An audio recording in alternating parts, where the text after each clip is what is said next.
This video is brought to you by ESPN+. Watch Justin Gaethje vs. Edson Barboza this upcoming Saturday absolutely free. Sign up for your free 7-day trial by clicking the first link in the description below.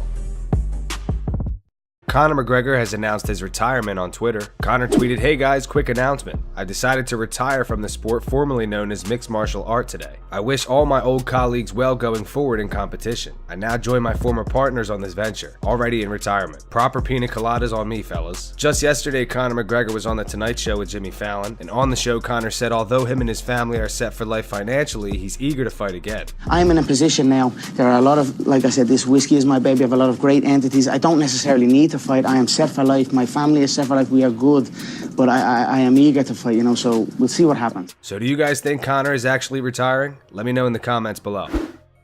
Henry Cejudo on Ariel Helwani's MMA show speaks on TJ Dillashaw. Henry says that he will never fight TJ again following his recent failed USADA drug test. I really never thought of something like this happening to me. It's the emotional aspect, it's almost like, dude, we shook hands, man. Like, I'm a competitor, man. I've been competing my whole life, and like this is the first time this has ever happened to me. It's just like I don't have any malice in me. I'm out there to compete. I'm out there to give it my best. And at the end of the day, you know what? Let the best man win. And I think with this whole TJ situation, man, it's almost like it made me sad, man. It made me sad, the fact that and if it's all true, because I probably shouldn't even speculate either, but it's almost, you go through these roller coasters of like, you feel sad, and then you go from being sad to being mad. You're like, wait, what if you would have beaten me up, like like Brock did with Mark Hunt, right? And like sometimes these things kind of cross through your head, because you just never know, man. This ain't baseball, man. And if it all comes out to be true, like I would never want to. I would never feel comfortable fighting somebody like that again. I hope it was an accident. I hope it wasn't. I hope something happened. But if it's true, man, I truly feel bad for the man. I really do. Does it bother you? And on top of that, yep. I would never fight him again. I don't care for what amount of money. I would never fight him again. They relinquished the belt. Like he let the belt go, and like nobody does that. Nobody does that. So I just let you know how possibly severe the case can be. Right. And it's just that now, like the early stoppage, like everybody was talking about, they're almost like, damn, Henry did it. And he was on something. It brings a little more light to my victory, I guess. I mean, that's something that I can think of. But other than that, man, I hope it's not true, Ariel. Like, I really do, man. Like, I want to give the good benefit of the doubt, because I believe he's a good guy. I believe I want to say there's no malice like that, but I'm curious to know, man. Speaking of Henry Cejudo, the bantamweight title fight between him and Marlon Moraes is being targeted for UFC 238 on June 8th. Dana White a few days ago confirmed that this is the fight that he wants to see happen. Both fighters are currently riding 4-fight winning streaks. Henry Cejudo is coming off a first-round knockout over the former bantamweight champion TJ Dillashaw, and Marlon Moraes coming off a win over Rafael Sunsao. Colby Covington has some harsh words for Ben Askren. Colby says that if Herb Dean didn't save Askren's life, Robbie Lawler would have knocked his head into the first row. He told MMA Fighting, "How could you be impressed? Ben Askren, he got dropped on his head. Let's be honest, he should give his Hodge Trophy, the wrestling trophy, to Robbie Lawler, because Robbie Lawler took him down more times than he took Robbie down. And if it wasn't for Herb Dean saving his life, he was going to get his head knocked into the first row. So the guy needs to run it back with Robbie Lawler and actually get a UFC win before he can start talking about the top of the mountain. He hasn't done anything in this sport. He's a 36-year-old virgin, a little science school nerd, so I don't really have anything to say. He's a bum. He can't even throw a punch." Tyron Woodley on his Instagram Live speaks on his loss to Kamaru Usman. Tyron says the loss was a blessing in disguise and his comeback will be legendary. So now what I'm doing is I'm soul searching for the reason. Like, why did that happen tonight? I had an album drop in 2 days later. I had all these things coming up, all these TV shows, movies. It's been great with a victory to promote these things. God, why did these things happen? Why did I lose on that day? Why wasn't I fighting? I was literally, like, I got a screenshot of the fight, which I haven't watched, and I don't think I should watch, because I watched a few clips, and I'm like, who is that? That motherfucker ain't me.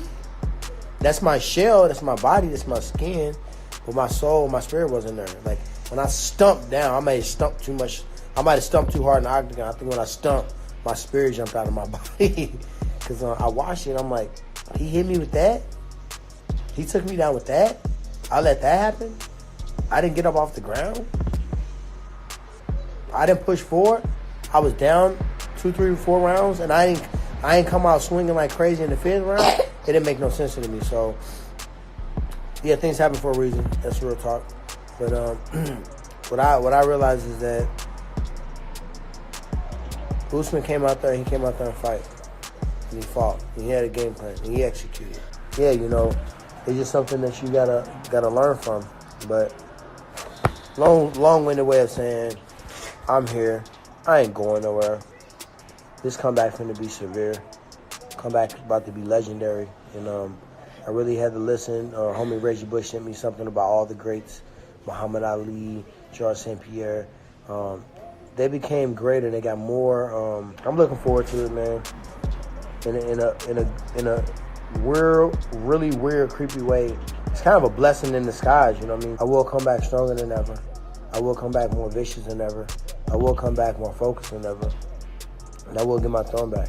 And not just a belt, not just making more money, not just making pay-per-view, but I will regain my platform back.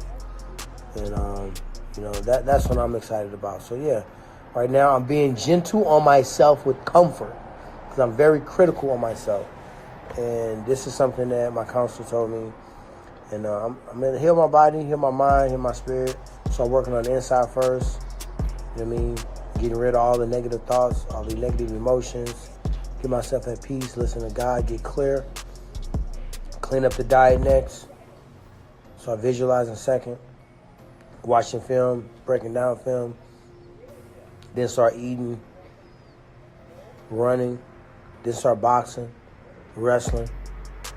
Then before we know it, he'll be champ campaign. And Ariel Helwani on the MMA Reporters podcast speaks on the potential trilogy fight between Conor McGregor and Nate Diaz. So I think the way it's going to play out, as of right this second, on Wednesday, March 20th, 2019, I think that Khabib is going to return in September in Abu Dhabi against the winner of Max Holloway versus Dustin Poirier. I think that Conor is going to fight Nate Diaz for a 3rd time later this year. Now, that fight is nowhere. Please, I want to say this again. Don't go out and write that this fight is a done deal that's going to happen. But it feels like with Cerrone out of the picture, with Iaquinta out of the picture, with Khabib returning in September, and I don't think that they are going to go to that immediate rematch right away, with Holloway and Poirier fighting for the interim title, with Ferguson currently sidelined, I feel like this opens the door and the path to the Diaz fight. And you could tell on social media, slowly but surely, things are picking up. Conor's saying, you know, I don't care about the weight, pick whatever way you want. Right after Nate Diaz tweeted about 185, I feel like all the stars, like 6 months ago, the stars weren't aligned. A year ago, weren't aligned. I feel like Nate Diaz has, from a PR perspective, from a momentum perspective, has not done a good job of staying in the news, remaining relevant. Now when he tweets, he doesn't get the same traction. Remember how hot he was after their fight at 202? Yeah. I mean, he was just blazing hot. But now I just feel like for both of them, they're what the doctor ordered. Like, it would get both of them back on track, back in the spotlight. Everyone knows about the feud. Everyone knows about the history. Everyone knows about their backstory. ESPN knows about it. All the social media outlets know about it. All the mainstream outlets know. Everyone knows about it. Everyone will get behind it. I think it's the perfect medicine for both guys right now. That fight, Diaz versus McGregor 3. And that's going to wrap it up for the news. Make sure you subscribe to Planet MMA and click the bell to be notified when we post videos. And also check out our website at planetmma.com for news, blogs, forums, and our exclusive MMA merchandise. Here are the 3 top comments from last video. First one's in reference to Wonderboy versus Pettis. Number 1 Gangster says, sad for Wonderboy, he was fighting so well. Pettis set up that hook nicely. The second one's in reference to Curtis Blades defeating Justin Willis. Says, so glad to see Willis lose. Learn to be humble. And the final one's in reference to Jorge Masvidal recently KOing Darren Till. It says, Darren Till was so used to bullying his sparring partners that he wasn't used to being on the receiving end. Masvidal gave him a lesson learned. Those were the 3 top comments from the last video. If you want to be featured in the next video, make sure you leave a comment on this one. Oh, and also don't forget to drop a like as well. I'm out. What's up, Planet MMA? What's up, Planet MMA? What's up, Planet MMA? It's Dustin Poirier. Check out Fight Ready in the link below. Check out Fight Ready in the link below. This is Junior Dos Santos, and I'm here to invite you guys to check Fight Ready on the link below. If you've ever been interested in training like a UFC fighter or getting in shape, listen up. Planet MMA has teamed up with Phil DeRue and his new online training program, Fight Ready. Phil trains the top MMA athletes in the game, such as Dustin Poirier, Frankie Edgar, King Mo, Junior Dos Santos, and Edson Barbosa. Going to MMA gyms or hiring a personal trainer can get extremely expensive over time, so if you want to get in shape and train like a fighter for an affordable and only one-time price, check out Fight Ready in the description below. Use code PlanetMMA to get 20% off your purchase. Wow! That's fucking insane!